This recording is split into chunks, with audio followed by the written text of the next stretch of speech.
একটা ষড়যন্ত্র কেউ কেউ করছেন। এটা কোনো অবাক করার বিষয় না এবং কোনো বিস্ময়ের ব্যাপার হবে না যে 2 দিন পরে হয়তো শুনবেন এর সাথে জামাত ইসলামী ছাত্র শিবির জড়িত। আমি তো অপেক্ষা আছি সেটা শোনার জন্য। আমরা সেই বাংলাদেশেই তো বাস করি যেই বাংলাদেশে কোনো কিছু হলে চুন থেকে পান খসলে কেউ কেউ মুখস্থ করে আগে রেডি করে বক্তব্য থাকতো যে এটার সাথে জামাত ইসলামী ছাত্র শিবির জড়িত। আমরা স্পষ্ট করে বলি সেই বাংলাদেশ এদেশের জনগণ আর দেখতে চায় না। সুতরাং প্রশাসনের দায়িত্বে যারা আছেন, যে যেখান থেকে কথা বলছেন, আপনাদেরও ধারণ করতে হবে 2024 সালের জুলাই আগস্টের গণঅভ্যুত্থানের বাংলাদেশ 2000 জুলাই আগস্টের 5ই আগস্টের আগের বাংলাদেশ এক বাংলাদেশ নয়। যা খুশি তাই বলে দিলাম। একটা দল নিজেদের লোকদের সম্পৃক্ততার কারণে 11 জনকে বহিষ্কার করে দিয়েছে। সেখানে প্রশাসন কি করে বলে এখানে কোন দলের সম্পৃক্ততা এখন আমরা চিহ্নিত করতে পারি নাই? কি করে বলে?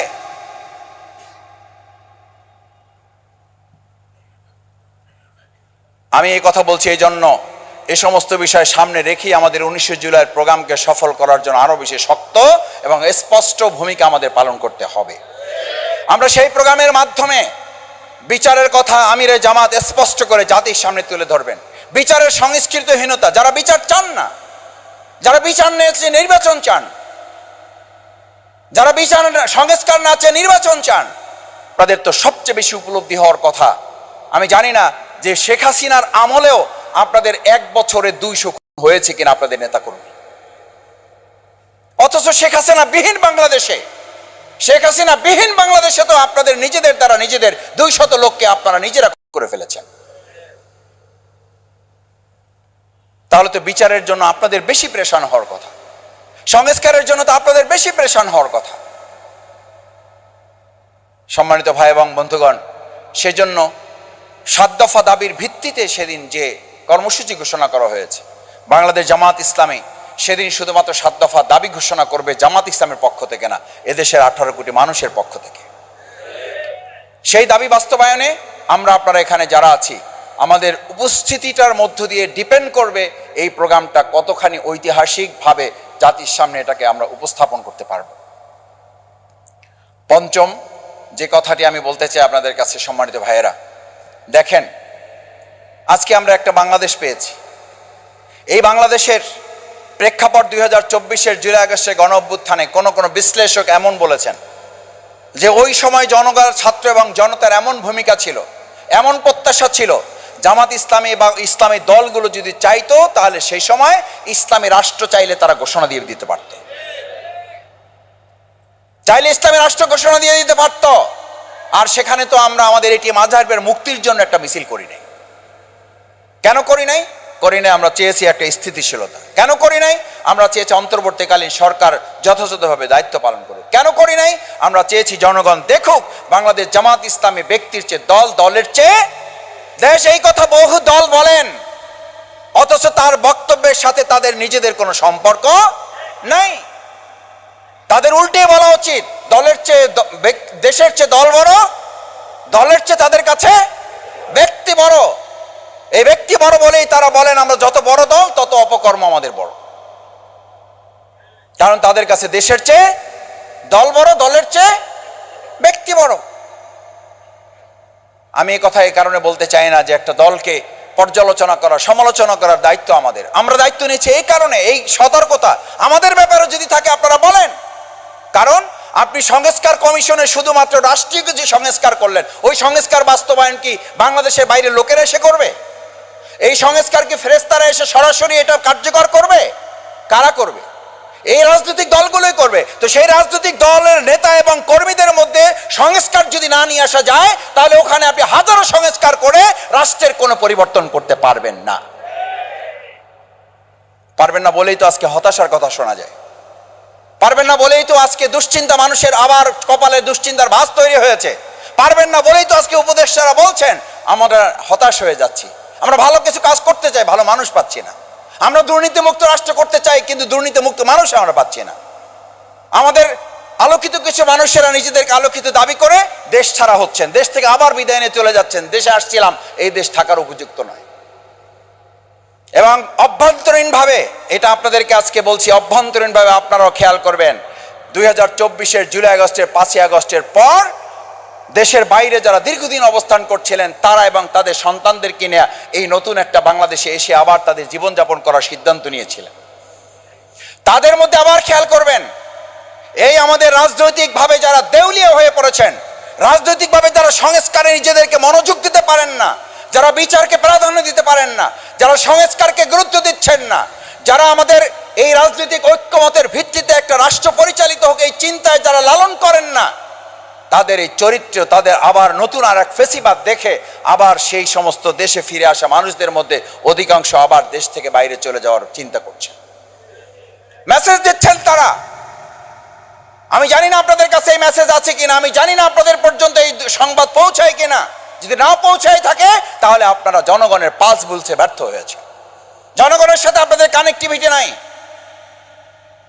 কিন্তু আমি মেসেজকে সামনে রেখে বলছি, এরকম অসংখ্য ভাইয়েরা বোনেরা আজকে হতাশ হয়ে দুশ্চিন্তার ভাঁজ কপালে ফেলে তারা আজকে মেসেজ দিচ্ছেন, ভাই দুর্ভাগ্য, এসেছিলাম একটা ভালো চিন্তা নিয়ে, কিন্তু এই দেশে আর থাকতে ইচ্ছা করে না, চলে যাচ্ছি।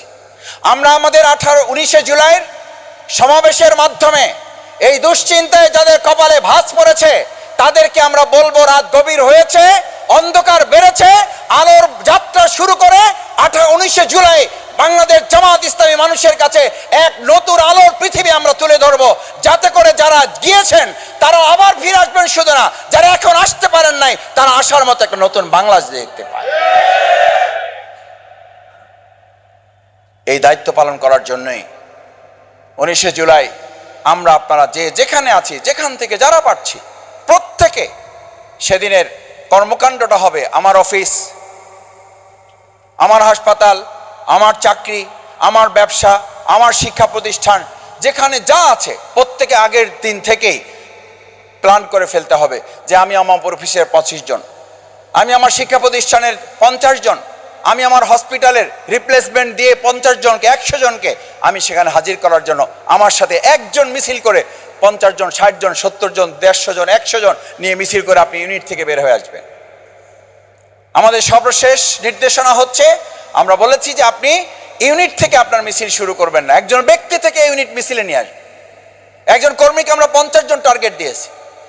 এই একজন কর্মী যদি 50 জন টার্গেট করেন তাহলে ওই 50 জনকে নিয়েই তো আপনি একটা ইউনিটে মিছিল নিয়ে চলে আসবেন। ওই ইউনিটে 4টা, 5টা, 7টা মিছিল যখন আসবে সেই মিছিলগুলি আপনি ওয়ার্ডে চলে আসেন। সেই ওয়ার্ডের মিছিলটা নিয়ে আপনি কয়েক হাজার লোক নিয়ে আপনি ওয়ার্ডের মিছিলটা করে আপনি সেখান থেকে থানার একটা স্পট ঠিক করেন। যদি এক থানায় সম্ভব না হয় আপনি থানার 4টা স্পট ঠিক করেন, 5টা স্পট ঠিক করেন, ঠিক করে সেখান থেকে তাদেরকে দিয়ে আমরা আমাদের নির্ধারিত জায়গায় পৌঁছে আমাদের প্রোগ্রামকে আমরা সফল এবং সার্থক করতে চাই। সম্মানিত ভাই এবং বন্ধুগণ, সেই জন্য 19 জুলাইয়ের প্রোগ্রামটা নানান কারণে আমাদের জন্য যেমন একই সাথে চ্যালেঞ্জিং, একই সাথে হিস্ট্রিক্যাল, একই সাথে এটাকে অ্যাচিভেবল করা হচ্ছে আমাদের মূল লক্ষ্য। আমরা শুধু একটা প্রোগ্রাম করা নয়, আবার বলছি, এই প্রোগ্রামের এখন থেকে শুরু করে 19 জুলাইয়ের সকাল পর্যন্ত আমাদের 70% অ্যাচিভমেন্ট করে ফেলতে হবে, 30% অ্যাচিভ করতে হবে আমাদের শুধু প্রোগ্রামের দিন ওই 3.5 ঘন্টা। যেই 3.5 ঘন্টা আমরা মূলত স্টেজে থাকবো, আর বাকি পুরো 70% আমাদেরকে টার্গেট করতে হবে এই সময়ের মধ্যে যেন আমরা সকল মানুষের কাছে জনে জনে বারে বারে দাওয়াত নিয়ে তাদের কাছে পৌঁছাতে পারি। সাথী সমাবেশ করেছি, প্রথমে টাইম ছিল 9টা, এরপরে 11টা, এরপরে 12:30, তারপরে বলবে আসবেন, বললো যে না আসবেন উনি। বললাম কয়টা? এখন তো 12:30 বাজে। বলছেন উনি 1টার মধ্যে চলে আসবেন। 2টা, 2:30 বাজে। 2:30টার সময় প্রোগ্রাম করে এরপরে বক্তব্য 1 থেকে 1 ঘন্টা দিচ্ছেন। আমরা মনে করছি দেরি করে আসছে, হয়তো 15 মিনিট কথা বলবেন। তো দেরি করে আসার কারণে উনি যে আরও প্রস্তুতি ভালো নিয়েছেন এটা তো আমরা বুঝতে পারিনি। তো 1 ঘন্টা বক্তব্য দিয়ে আমরা ভোরবেলা খাওয়া দাওয়া করে গাড়িতে উঠাই দিচ্ছি। তখন আমি ইউনিভার্সিটির সভাপতি, হেলাল ভাই সাক্ষী আছেন। তো সুতরাং বুলুল ভাই আসবেন, মনে করার কারণ নাই, দেরি করে আসবেন, কম বক্তৃতা দেবেন। আমরা ধরে রাখতেছি আপনাদের। তো প্রস্তুতির সভা মূলত বুলুল ভাই এসে কথা বলবেন। আমি আপনাদের কয়েকটি কথা একটু স্মরণ করিয়ে দেওয়া প্রয়োজন মনে করছি। ভাইয়েরা দেখেন, আমরা 10 জুন সালে না না 2024 না 2023-এ প্রোগ্রাম করেছি না ডিপ্লোমায়, 23-এ। দেখেন সময় কত দূরত্ব চলে যায়। 10 জনের প্রোগ্রামটার জন্য আমাদের কি পরিমাণ হৃদয়ে হাহাকার ছিল মনে পড়ে? কি অস্থিরতা, কি টেনশন, কি পেরেশানি। আলহামদুলিল্লাহ, আল্লাহ তাআলা ওটা এক ধরনের অ্যাচিভমেন্ট এবং এক ধরনের উচ্ছ্বাসের মধ্য দিয়ে আমাদের প্রোগ্রামটা সেদিন আমরা শেষ করেছি। আল্লাহ শুকরিয়া আদায় করি আলহামদুলিল্লাহ। সেই তুলনায় এই প্রোগ্রামটায় উপস্থিতি আমাদের আসলে কোনো বক্তব্যের দরকার আছে, কোনো প্রস্তুতি দরকার আছে? মানে শুধু ওই দিনের কথা স্মরণ করলে বা তার আগের 2 দিনের কথা বা আগের 3 দিনের কথা স্মরণ করলে এরকম একটা পরিস্থিতি আল্লাহ তাআলা দান করেছেন, এটার কাফফারা হিসাবেই তো আমাদের পল্টন থানা থেকে 50,000, 60,000, 70,000 লোক নিয়ে এখানে আমাদের অংশগ্রহণ করা উচিত কিনা বলেন? উচিত। আমি মাঝে মধ্যে একটা কথা বলি যে আপনারা এটা অন্যভাবে নিয়েন না যে আপনারা এইগুলো সওয়াব কেউ কামাই করছেন না, আমি একাই করছি, এটা মনে করার জন্য এটা বলছি। ধরেন আজকের এই প্রোগ্রামে আসছেন, দাওয়াত পেয়েছেন, পাওয়ার পর থেকে আল্লাহর কাছে খুব সাহায্য চাইছেন, আল্লাহ কি হবে, গ্রেপ্তার হয়ে যাব, কোনো ঝামেলা হবে। এরপরে দোয়া দুরুদ পড়ে মাথায় ফু দিয়েছেন, 3 কুল পড়ছেন, তারপরে সূরা কি বলে আয়াতুল কুরসি পড়ছেন, আল্লাহুম্মা ইন্না নাজআলুকা ফি নুহুরিহিম। আমি তো এই দোয়া এখন 2-1জনকে জিজ্ঞেস করলে ভুলেও গেছে, অনেকের মনেও নেই। আর একটা সময় ছিল তো আমরা নামাজের মধ্যে দোয়া পড়ছি। আমি বললাম যে এবার দোয়া পড়েন, কয় মাসুদ ভাই দোয়া সূরার মধ্যে এগুলো পড়ি এখন। তাই আমি বললাম এটা কি করলেন? কয় ভাই আপনি মনের মধ্যে চলে আসে, কারণ ওই সময় তো নামাজে রুকু অবস্থায় আছে, সিজদা অবস্থায় আছে, পিছন থেকে পুলিশ আইসা ধরে নিয়ে গেছে। তো এই বেচারার দোষ কি? সে তো নামাজের মধ্যে ভয় আছে যে কখন আমার আমি রুকুতে থাকবে, পিছন থেকে কোমর ধরে এসে নিয়ে গাড়িতে উঠাই দেবে। আর এখন আপনি বলেন যে আজকে পুরো এই খবর পাওয়ার পর থেকে একবার ওই দোয়া পড়ছেন যারা, তারা হাত জাগান তো। খবর পাওয়ার পর থেকে এই প্রোগ্রামে এখন আমার কথা শুনছেন, এই যে আমার কথা শোনার পরে যারা পড়ছেন আর হাত জাগেন না, এরা বাদে এই টাইমটুকুর মধ্যে একবার ওই দোয়া পড়ছেন। আমি হাত জাগাইতে বলে আপনাদেরকে আর কষ্ট দিচ্ছি না ভাইয়েরা, এটা শুকরিয়ার জন্য বলছি। আমি মাঝে মধ্যে আমি বলছি এটা বোঝার জন্য, আবার বলছি আল্লাহ যেন আমার সওয়াব নষ্ট না করেন। আপনাদেরকেও আমি তাচ্ছিল্য করার তো প্রশ্নই নেই, এখানে আমার চেয়ে সবাই আল্লাহর প্রিয় মানুষ, আমি সবচেয়ে বড় গুনাহগার। আমি যখন সুবহানাল্লাহ পড়ি মাঝে মধ্যে, মানে গাড়িতে, রিকশায়, তখন চিন্তা করি এখন তো আলহামদুলিল্লাহ পড়া উচিত। আবার যখন আলহামদুলিল্লাহ বারবার পড়ি তখন চিন্তা করি এখন তো আমার ইস্তেগফার বেশি করা উচিত। আবার যখন ইস্তেগফার পড়া শুরু করি তখন আমার চিন্তা হয় যে এখন তো মানে আল্লাহুম্মা ইন্না নাজআলুকা ফি নুহুরিহিম, এইটা এখন আমার বেশি পড়া উচিত। কারণ এখন কোনটা করব? সুবহানাল্লাহ, আল্লাহ এত বেশি চাওয়ার চেয়ে আমাদেরকে এত বেশি দিয়েছেন যে আল্লাহর এই অহদানিয়াত, তার এই ক্ষমতা দেখে আমি আশ্চর্য প্রত্যেকটা সেকেন্ডে হচ্ছি না আমরা। এই যা এখন হচ্ছে এগুলো কিছু চিন্তা করছেন আপনি? কিছু চিন্তা করেন না। তাতে আপনার সবসময় সুবহানাল্লাহ পড়া উচিত। আপনি যখন আলহামদুলিল্লাহ পড়েন তখন তো আপনি আলহামদুলিল্লাহ পড়তে গিয়ে আবার তো আপনার চিন্তা করা উচিত যে এত ভালো পরিবেশ, সেই অনুযায়ী যেই পরিমাণ আপনার কাজ করা দরকার সেই কাজ কি আমরা করতে পারতেছি? তাহলে কি পড়া উচিত? ইস্তেগফার করা উচিত যে আল্লাহ আমি তো কিছুই কাজ করতে পারি না, এত ভালো পরিবেশ, এত সুন্দর অবস্থা, সেই অবস্থায় আমি এখনো রোপণ হইতে পারি নাই, বা সেই অবস্থায় এখনো আমি একটা দাওয়াত ইউনিট থেকে সাংগঠনিক ইউনিটে নিতে পারি নাই, সেই অবস্থায় আমি এখনো 5টা সেট বই বিতরণ করতে পারি না, সেই অবস্থায় আমি আমার ওয়ার্ডে এখনো লোক বৃদ্ধি করতে পারি না। তো আমাদের ইস্তেগফারের উপর থাকা উচিত। তাহলে সুবহানাল্লাহ পড়লে আলহামদুলিল্লাহর দিকে আপনি ধাবিত হওয়া উচিত। আলহামদুলিল্লাহ পড়লে আপনি অস্থির হয়ে যাওয়া উচিত কখন ইস্তেগফার পড়বো। ইস্তেগফার পড়লে আপনার অস্থির হয়ে যাওয়া উচিত আল্লাহ সুবহানাহু ওয়া তাআলা যে কোনো পরিস্থিতিতে ভালোর মধ্যে মন্দ, মন্দের মধ্যে ভালো পরিস্থিতি তৈরি করতে পারেন না। বিশ্বাস করেন, আল্লাহ সাক্ষী করে বলছি, আমি আগে মিছিলের সময় যত বেশি ইয়া হাইয়ু ইয়া কাইয়ুম বিরহমাতিকা আস্তাগীস নাস্তাগীস পড়তাম, এখনকার পরিস্থিতিতে তার চেয়ে বেশি পড়ি ওই ভয়ে যে আল্লাহ না করুন আমরা যখন এই কথা মনে করি যে যখন ইমানদাররা, যখন মুসলিমরা মনে করেছিল এই যুদ্ধে নিশ্চিত বিজয়, সেই যুদ্ধে মুসলমানদের কি হয়েছে? আর যেই যুদ্ধে মুসলমানরা মনে করছে নিশ্চিত পরাজয়, সেই যুদ্ধে কি হয়েছে? This is history. তাহলে তো আপনার এই সময় বেশি ইস্তেগফার পড়ে, বেশি আল্লাহর কাছে সাহায্য চেয়ে, বিপদের সময় আল্লাহ তাআলা আমাদেরকে দিতে পারেন, এই মানসিকতায় তো ইয়া হাইয়ু ইয়া কাইয়ুম বিরহমাতিকা নাস্তাগীস আল্লাহুম্মা ইন্না নাসআলুকা ফি নুহুরিহিম ওয়া নাউযু বিকা মিন শুরুরিহিম, এই কথা তো এখন তার চেয়ে অনেক গুণ বেশি পড়া উচিত। আমি এই প্রসঙ্গটা তুলেছি শুধু এই কারণে নয় যে আপনাদেরকে দোয়া শেখানো, যেগুলো আপনারা আমার চেয়ে অনেক ভালো পারেন। আমি এই প্রসঙ্গটা তুলেছি যে এই কাফফারা আমরা আদায় করব আগামী 19শে জুলাই।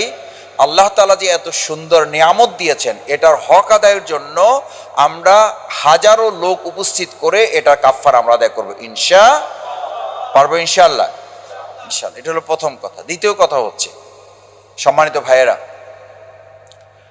যেই পরিস্থিতিটা আপনি পেয়েছেন, এই পরিস্থিতি আমার ওয়ার্ড, আমার ইউনিট, যত আমি হিসাব করি, কোনো হিসাবে আপনি ক্যালকুলেটিভ হিসাবে এখানে 50,000 লোক আরো 5 বছর পর আপনি উঠাতে পারবেন না।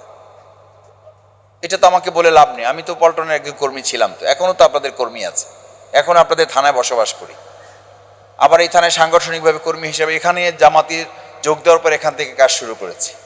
প্রথমে কিছুদিন মিরপুরে ছিলাম, তারপর এখানে চলে আসছি। সুতরাং সেই পল্টন সম্পর্কে যে আমার একেবারে ধারণা নাই ব্যাপারটা তা না, এখন হয়তো অনেক বেশি ধারণা এখানে যারা দায়িত্ব পালন করে তাদের আছে, আমার একটু কম আছে। কিন্তু কোনো হিসাবে আপনি 50,000 লোক এখান থেকে উপস্থিত করতে পারবেন না। তাহলে কি করতে পারবেন? আবার একটা হিসাব আপনি দাঁড় করালে 50,000 না, আপনি হয়তো এমন পরিস্থিতি তৈরি করতে পারবেন তাতে আনকাউন্টেবল 50,000, 60,000, 70,000 না, এর চেয়ে কয়েক গুণ উপস্থিতি এখান থেকে আপনি করার পরিবেশ তৈরি করতে, সেই পরিস্থিতিটা হচ্ছে আপনার দায়িত্ব। আর সেই পরিস্থিতিটার জন্য কি করণীয়? সেই পরিস্থিতির জন্য 5টা করণীয়, এটা বলে আমি কথা শেষ করবো। আশা করি এর মধ্যে বুলবুল ভাই, ইনশাআল্লাহ আমরা দোয়া করি আল্লাহ যেন দ্রুত আমাদের মাঝে বুলবুল ভাইকে নিয়ে আসা তৌফিক দেন। বুলবুল ভাই একটা গুরুত্বপূর্ণ মিটিংয়ে আছেন, আমি ওখানে ঘোষণা দিয়ে আমি চলে আসছি এবং বুলবুল ভাই আমাকে পাঠাই দিচ্ছে যে আপনি চলে যান, আমি আসতেছি। তো মিটিংয়ে তাহের ভাই ছিলেন, তাহের ভাই মানে বুলবুল ভাইয়ের আগে তাহের ভাই বক্তৃতা দিতে চলে গেছে, তাহের ভাইয়ের আর একটু গুরুত্বপূর্ণ কাজ আছে। 1 নম্বর হচ্ছে, আপনি আপনার পল্টনে অবস্থান করেন অথবা যেখানে আপনি অবস্থান করেন, এই প্রোগ্রামের মূল লক্ষ্য কিন্তু শুধু একটা প্রোগ্রাম না। আমি মাঝে মধ্যে বলে থাকি, এই জাতীয় প্রোগ্রামের সফলতাটা নির্ধারিত হয় প্রোগ্রামের আগে 70 ভাগ আর প্রোগ্রামের দিন হয় 30 ভাগ। কয় ভাগ? আগে কয় ভাগ আর প্রোগ্রামের দিন? এই প্রোগ্রামের এত আয়োজন করে হচ্ছে, প্রোগ্রামটা তো হওয়া উচিত 3 দিন ব্যাপী। কয় দিন ব্যাপী? কথা বুঝেন নাই? যে আয়োজন করে হচ্ছে, যে টাকা খরচ করে হচ্ছে, যে শ্রম আপনারা দিচ্ছেন, তাতে কয়দিন ব্যাপী হওয়া উচিত? 3 দিন ব্যাপী। হচ্ছে তো 2 দিন ব্যাপী, 1 দিন ব্যাপী। বলে 1 দিন ব্যাপী। এটা কি সকাল 6টায় শুরু করবো, সন্ধ্যা 6টায় শেষ হবে? কয় ঘন্টা ব্যাপী প্রোগ্রাম? কয় ঘন্টা? 2টায় শুরু হবে, 5:30টায় শেষ হবে। কয় ঘন্টা হইল? 3.5 ঘন্টা একদম কাটায় গুণে ধরে কর্মসূচি সেট আপ করা আছে। আমির জামাত বলেছেন 5:15টার মধ্যে শেষ করতে পারলে ভালো, দেখবেন চেষ্টা করে এর মধ্যে নিয়ে আসা যায় কিনা, কারণ আমরা নামাজের কোনো বিরতি নাই। জোহরের নামাজ আগে পড়ে নেবে আর প্রোগ্রাম শেষ করে সবাই আসর করবে। সুতরাং এটা নিয়ে যেন কোনো স্থলে কথা হওয়ার সুযোগ না থাকে। 5:15টায় করতে পারলে অ্যাটলিস্ট আমরা 5:30টার মধ্যে ক্লোজ করবো। তার মানে এত আয়োজন করে আমাদের প্রোগ্রাম হলো মাত্র কয় ঘন্টা? তাহলে 3.5 ঘন্টার প্রোগ্রামে কি আপনি 100% অ্যাচিভমেন্ট হবে এখানে? না, এখানে 100% অ্যাচিভমেন্ট 3.5 ঘন্টায় না, 3.5 ঘন্টা হবে 30% অ্যাচিভমেন্ট। আর বাকি এই এখন আজকে এখান থেকে যদি সিদ্ধান্ত নেন যে জনে জনে শুধু দাওয়াত না, জনে জনে বারে বারে আমি দাওয়াত পৌঁছাবো, 2টা শব্দ বলেন, জনে জনে, জনে জনে, বারে বারে, দিস ইজ অ্যাচিভমেন্ট 70%। ওই লোকটা আসবে কিনা আসবে না সেইটা পরের কথা। এই বারবার বলার পরেই হয়তো তার মধ্যেই হবে, বুঝলাম না জামাত এক প্রোগ্রাম নিয়ে যে অবস্থা করতেছে, এবার তাদের নিশ্চয়ই কোনো একটা, তার ভাষায় মতলব হইতে পারে। মতলব তো আবার কোনো মানে উপজেলার নাম বলি নেই, এই মতলবের কেউ লোক থাকতে পারেন যে টার্গেট করে আমার উপজেলা ধরছে। এই মতলব অর্থ থানা না, এই মতলব অর্থ হইল কোন একটা ধান্দা আর কি। তো কেউ কেউ তো এটা মনে করতে পারে যে জামাত ইসলামীর এবার একটা ধান্দা আছে, না হলে এইরকম দাওয়াত তো এর আগে কোনোদিন পাইনি। একজন মেসেজ দিছে, একজন ফোন করছে, কালকে এসে একজন সরাসরি দাওয়াত দিয়ে গেছে, আরেকজন ওর বলছে যে ভাই 19 তারিখের প্রোগ্রাম নিয়ে আপনার সাথে আমার একটু কথা আছে। আরেকজন ওর বলছে ভাই আপনাকে কিন্তু আমি নিয়ে যাবো, আপনি কিন্তু অন্য কারোর সাথে যাবেন না, কারণ আপনি আমার টার্গেটে, আমার কিন্তু মানে একটা কোটা আছে। একজন আমাকে বলছে কয় মাসুদ ভাই আমাকে 3 জনে টার্গেট করছে, তার নাকি কোটার মধ্যে আমি আছি। তো আপনাদের কোটাটা কি? আমি বললাম ভাই কোটা ওই যে শেখ হাসিনা যেটা বাতিল করে দিয়ে গেছে ওইটা আমরা ফেরত নিয়ে আসছি।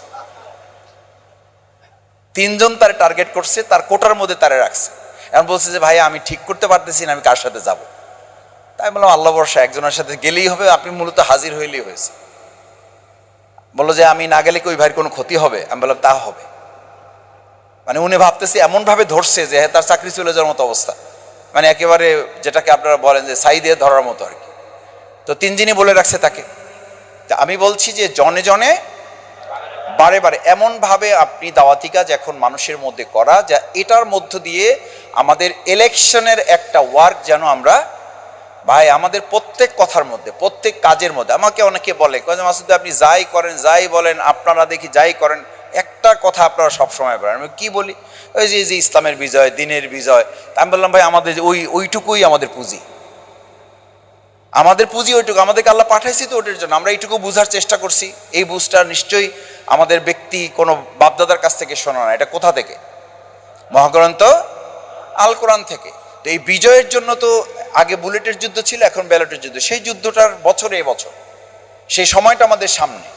তো একজন মানুষ যখন তার গোলের কাছ থেকে বলটা নিয়ে দৌড়ে অনেক কষ্ট করে তার গোল পোস্টের কাছে চলে যায় গোলটা দেওয়ার জন্য, ওখানে যাওয়ার পরে তার স্পিডটা কমে না বাড়ে? আমরা 17 বছর দিনের কাজ করছি, নির্যাতন, নিপীড়ন, হামলা, মামলা, রিমান্ড, নির্যাতন সব সহ্য করেছে। আমাদের শহীদ নেতৃবৃন্দ যেখানে ফাঁসি হয় সেই দিনের রাতটা কেমন ছিল? সেই রাত 10টা, প্রত্যেকটাই তো রাত 10টায় হয়েছে। ওই 9:30, ওই 9টার কথা একটু মনে করেন। না শুইতে পারছেন, না বসতে পারছেন, না দাঁড়াইতে পারছেন, না হাঁটতে পারছেন, না কিছু করতে পারছেন। এই সব কিছু মিলে আপনি ধরেন যে খেলার মাঠের এই সব অতিক্রম করে আপনি বলটা নিয়ে গোলের একদম ডিবক্সের মাঝখানে আপনি ঘুরপাক খাচ্ছেন, জাস্ট একটা কিক করলে আপনার গোলটা হয়ে যাবে। এখন আমাদের সামনে যে সময়টা, সেই সময়টার সাথে এই সময়টা মিল আছে না নাই? এই সময়টাকে প্রফেসর গোলাম আজম রহমাহুল্লাহ বলতেন 10 মাস 10 দিনের আমাদের যে জন্মের প্রক্রিয়া পৃথিবীতে, এই প্রক্রিয়ার এটা হচ্ছে শেষ 10 দিন। কোন 10 দিন? শেষ 10 দিন। ওই সময়টা যেমন অসম্ভব কষ্টের, ওই সময়টা যেমন অসম্ভব চ্যালেঞ্জের। আগে 3 মাসে একবার চেক আপ করাতে হতো, এখন প্রতিদিন চেক আপ করাতে হয়, অথবা প্রতি 2 ঘন্টা 3 ঘন্টা পর পর ডাক্তারকে আপনি ফোন করেন সব ঠিকঠাক আছে কিনা, কোনো অসুবিধা হচ্ছে কিনা, এভরিথিং ইজ ওকে, সব ঠিকঠাক আছে। কষ্টও বাড়তেছে, আবার লোভও বাড়তেছে, আবার আনন্দও কাছাকাছি হচ্ছে। প্রফেসর সাহেব বলতেন যে একটা নবজাতক সন্তানকে পাওয়ার জন্য শেষ 10 দিনের স্পিডটা যেমন, আমরা কিন্তু এই বছর 2025 সালের এখনকার এই সময়টা, আগামী 19 জুলাইয়ের প্রোগ্রামটা শুধু একটা প্রোগ্রাম না, আমরা বল নিয়ে ডিবক্সে আছি এবং আমরা ওই দিন ডিবক্স থেকে আমাদের বলটা গোলে মারার জন্য আমরা একটা ফ্রি কিকের প্রস্তুতি নেব, যাতে আমাদের গোলটা আমরা 2026-এর যে নির্বাচন হবে সেই নির্বাচনে গোলটা যেন আমরা নিশ্চিত করতে পারি। এই স্পিরিটটা যদি আপনি নিতে পারেন তাহলে আপনার 50,000, 60,000, 70,000 আপনার গুনতে হবে না।